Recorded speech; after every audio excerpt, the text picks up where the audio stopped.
Hello everyone and welcome to another snippet of the random musings of a man that's never been quite sure how he got here, but is too scared to ask any further questions. My name is Chris, and this is not a half-minute game review. You may know, as it is the more successful part of my channel recently, that I've already done a review of Silent Hill: The Short Message, and while it feels odd to paraphrase something that was only 30 seconds in length, well, here we go. I gave the game a 2 out of 5, calling it a strange chimera of horror games you've already enjoyed, but one I'm ultimately apathetic towards because it's, crucially, as its name would suggest, free. And while that commentary works for the format of a half-minute series, I do still feel that I have a lot more to say, a lot that I want to get off my chest about this game because of how weird I felt when it was over.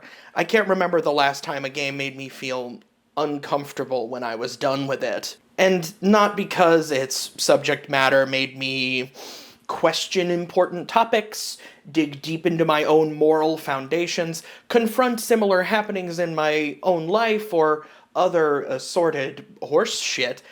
I was just wondering whether or not its portrayal of very important, heavy topics was handled in a way that might come across a little more callous than provocative. Is this the type of game and format that future Silent Hill games should follow? My first time through just couldn't answer those questions adequately enough for my liking, so I went back through it again because thankfully the game is, very much like its name, free. But in order to understand Short Hill: The Silent Message, we must first understand 3 important facets of it: the characters, the story, and the lore. The gameplay is irrelevant. Who cares? You walk around the spooky haunted house as PT, Outlast, and Amnesia happen all around you. There is a one-hit kill monster that shows up for some of the worst developed chase segments ever in history. They're truly awful, and the final chase segment in particular should result in a long vacation to the gulags for those responsible. It's visually unpleasant, it's mechanically unpleasant, and it's noisy. And that's my review of the gameplay. For today, I'm more interested in the story, and it centers around 3 main characters, 3 high school girls: Anita, Amelie, and Maya. Her name should have been Alice, because then all their names would have started with A, and it could have been read as, because, horror. What is this, amateur hour? Anita is the main character. She's dealing with significant self-esteem issues, alongside some good old repressed memories. The quintessential Silent Hill protagonist. She's got some inner demons, she's got some outer demons, and they are all coming for her mom jean-wearing ass. She also allows her bangs to hang underneath her glasses, which bugged me on a spiritual level, and it makes her immensely unlikable as a person. In addition to all of the other unlikable shit she'll do later, but we'll get to that. Maya is Anita's friend. She's a graffiti artist, she paints on the walls of her studio apartment, and she's super popular on fake Instagram. Relatively, anyway. She's got like 30,000 followers, which is a lot compared to, like, me. But in the grand scheme of things, she isn't even gonna get sent a play button for that. Her art is her purpose. She wants to express the joy and wonder of young women becoming themselves, and the walls are her canvas, and feminism itself springs from her paintbrush. Even though there are online chuds that say that her art is bad, actually. Oh joy. Discourse. Despite that, her pretty pictures get tons of likes and clicks and followers. She is so cool, but how could an influencer like her ever be friends with a normie like Anita? I mean, she's so strange, and dumb, and crazy, and all the other middle school ass adjectives that appear all over the walls. Finally, we have Amelie. She is also friends with the other 2. She's also in high school, but she wants to go to college, and she is,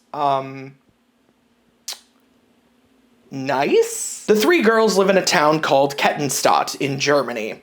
It's a town that has tried to revitalize itself after economic collapse, but plans to do so are repeatedly thwarted by unfortunate happenstance, one such occurrence being the COVID-19 pandemic, which is interesting as a plot point, but doesn't really play into the story in any way other than window dressing. Really, it exists solely as a justification for this particular apartment building being completely run down with no chance of ever getting any better, and why everyone in town is in such a sour mood. And boy, are they in a bad mood. So much so that it becomes well known that this apartment building is a hotbed for suicide, and child abuse, and domestic disturbances, and spooky monsters that chase children down for their repressed memories. Anita has come to the building looking for Maya, who has invited her there. Anita searches, but finds only garbage and graffiti, showing what a dump it is, as well as newspaper clippings that explain what a dump it is. And I get that. You see, I'm always prepared to die suddenly, so I make sure to leave important lore on my desk for future generations. If anyone ever starts searching my bedroom for optimal crafting items, I want them to know that the town was always doomed to fail. And I'll make sure that I hide that information among the disembodied limbs of 1,000 baby dolls. But after getting chased by a stilted monster covered in flower petals, a real Poppy's playtime, if you will, I know that they're cherry blossoms, don't be a pedant, just take the seeds and bury them in a garden of ban-ban. When Anita finally reaches safe haven, she starts to realize something strange is happening here, and she would be right. Her texts with Maya take on a foreboding tone, and some of the diary entries start to get ominous as well. Could Maya actually be dead? I guess I haven't accepted Maya's death yet. Yeah. Yeah, she is. Of course she is. She lived in Suicide Acres apartment complex. But this is a Silent Hill game. Excuse me. This game is called Silent Hill. It's an easy mistake to make. But with that being the game's name, more than likely, Anita is responsible for Maya's death in some way, right? So, what was it? Was she jealous of all of Maya's followers? Was her self-esteem so low that she would kill one of her few friends because people just didn't like her cringe-ass Instagram pics with all of the captions being emo song lyrics? It's like, yeah, okay, I like Sing the Sorrow too, but that isn't a personality, Anita. Or was Maya secretly a bully that Anita thought was a friend? The memories that she wants to have are of a deified person that never really existed, but one that her mind created because the real thing was just too difficult to come to terms with. Or is Anita just so overloaded with every possible type of trauma that her mind just can't keep anything straight anymore? Well, maybe, but I think it's the writers that struggle with that more than anything. I mean, the whole thing is a gigantic mess. Instead of focusing on the relationship and the friendship of the three girls, we also have a lot of time that gets dedicated to Anita's abusive mother. Bad things happen because of you! It's peppered throughout the game with her disembodied voice shouting more middle school-ass taunts at her daughter, but there is one moment in particular that stands out. At one point in the past, she had locked Anita's brother in a closet where he died. So then she hid his body in the fridge, or the freezer, right next to the Campbell's chicken noodle. Like this was some sort of shot-for-TV Evil Dead ripoff. Which honestly, I'd love it if it was, but it isn't.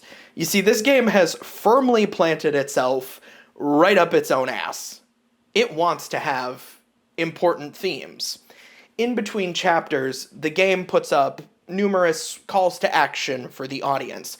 If you're suffering, or if you know someone who is, get help, go to this website, call this hotline, which is nice, it's a good thing to do, but it rings a little hollow as a gesture due to how it, one, glorifies the suicides in the first place, and two, just how clumsy its handling of all these topics is. My mother yelled at me! At me! Locked me up! She inflicted the curse on my room, and I gave it life! It wants you to take it seriously. It wants you to take it as agonizingly seriously as it takes itself. And it wants to do that while the evil mother is giving a shadowy monologue, looking like something out of Ralph Bakshi's Lord of the Rings, talking about how her womb was cursed. And if it's willing to go that far off the rails, how does it explain how a teenage girl is responsible for the death of her only friend? Well, in reality, Anita found out that Maya was suicidal as well. Despite her popularity online, she was also bullied in school. The notes on the walls that said freak and dumb and go away were meant for Maya. Not only were there chuds online hiding behind anonymous mean comments, but there were plenty of chuds in real life that were saying that shit to her face. But she met a boy, and they fell in love, but then the bullies killed him?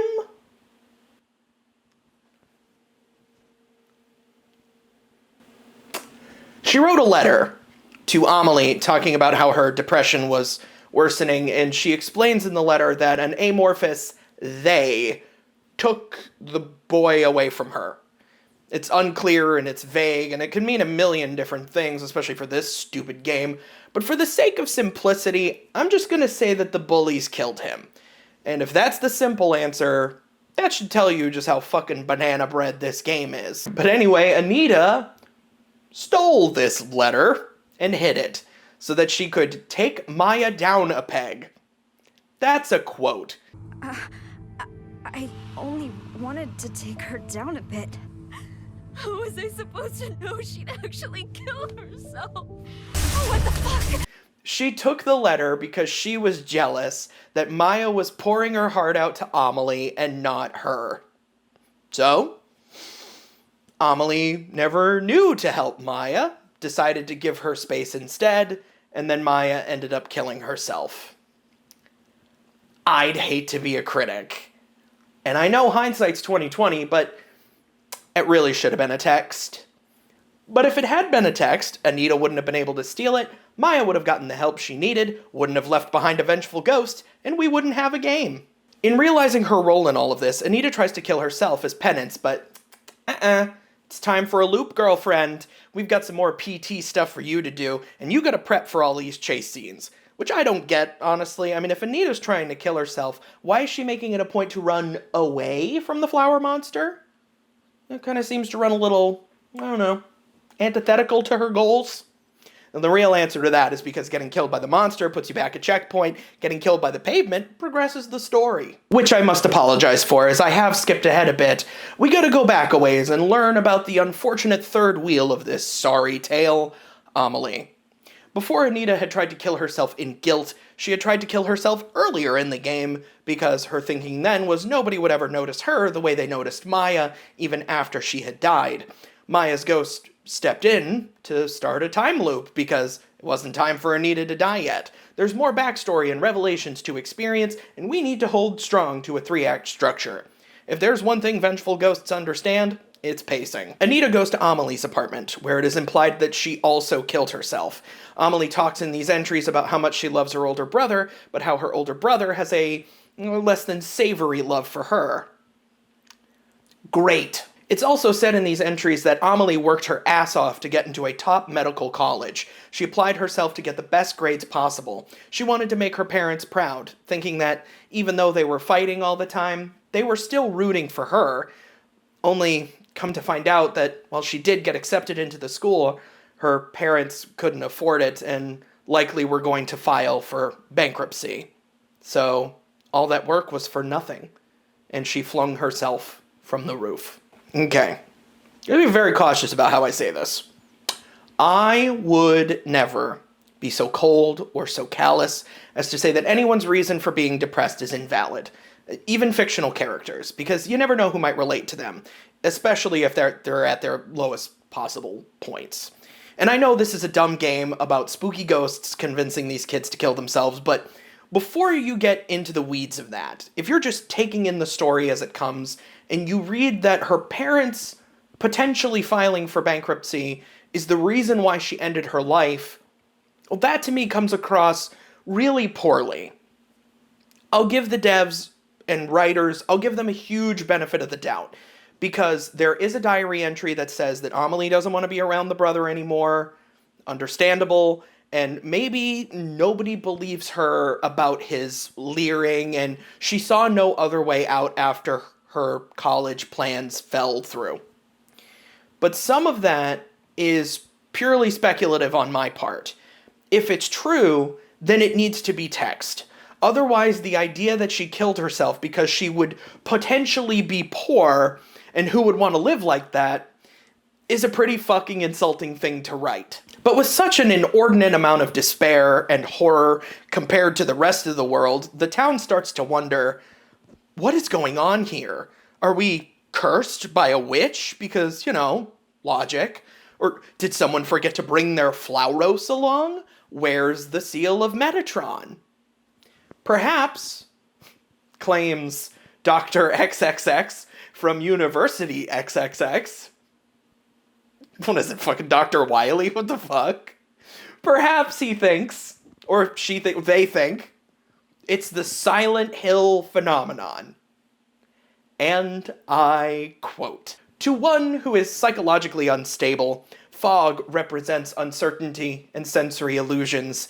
When in a state of high stress, one's vision may become obscured or tunneled, as if one is wandering through a dense fog or mist. Societal uncertainty or apprehension about the future manifests as fog, thus blurring the lines between illusion and reality." This game is a psyop, designed specifically to see if a person can be driven to madness by interactive cringe. Trauma equals fog. Fog equals Silent Hill. Silent Hill causes the teenagers of Kettenstadt, Germany, to kill themselves. Fuck all the way off, man. But after coming to terms with all of this, accepting her abusive mother, accepting that Maya really did care about her as a friend, her role in Maya's death, and the fact that Amelie's there too, I suppose, Anita makes her way to the roof one final time. She did have to do a 20-minute chase segment looking for Maya's drawing so that she could unlock a door in a hellish maze first, but that part sucked, and we should all choose to forget about it. She's about to throw herself from the ledge, again, when she calls Amelie, who did not die, and the two determine that they are going to talk more. Amelie is going to be the shoulder to cry on for Anita because she is loved, and having a group of friends doesn't make you weak as she initially thought. The strongest animals don't form groups. They act alone and need only themselves to survive. No, Anita! L. David Mech went back and said that was all bullshit! Alpha mentality is a lie! I want to keep moving forward and never look back to 18-year-old me. That's right, you can only forge onward even if you are maliciously hindering your depressed friends from getting the help that they need. The moral of the story is... but you gotta have friends. Stop! And that is where this short message comes to a close.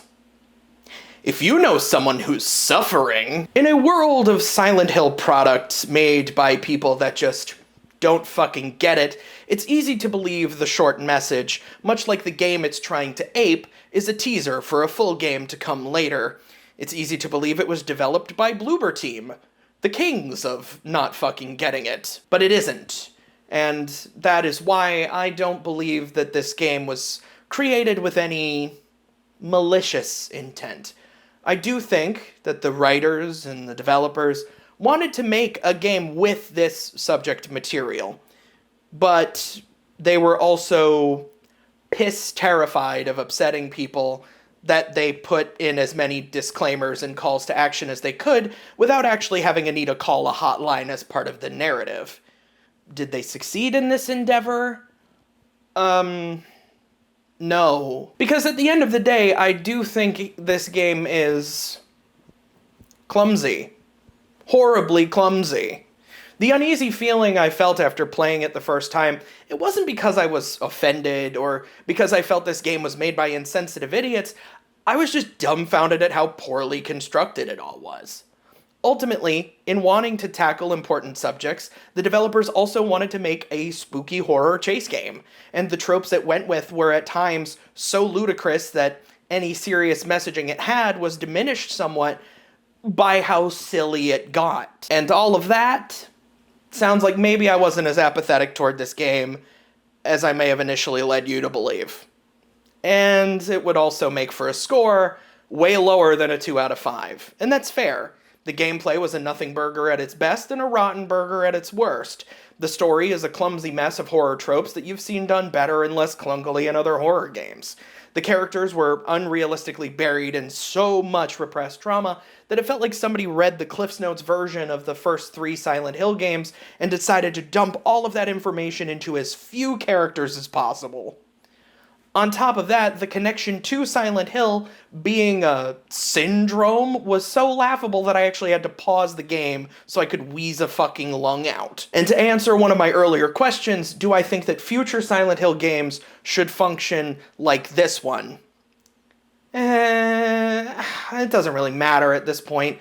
And Silent Hill's identity now is not what it once was, so I guess go ahead and be experimental.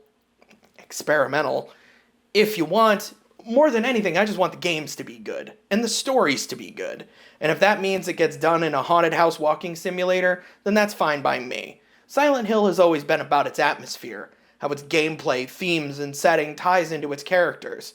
And if you get all of those things to work together in concert, then you're gonna have a good experience that fans will latch onto. Or you can have a girl loudly panting as she runs away from a Tyson from Hell's Paradise as her phone gets all staticky. That could work too, I suppose. At least as long as it is, as the title would imply, short. Thank you so much for watching this video. I hope you enjoyed it, and if you did, please fulfill the whims of the algorithm with likes, comments, and a subscription to the channel. If you want to support my struggle, you can head on over to Patreon and get yourself some perks. Please support me if you can, love me if you must, and have a great rest of your day.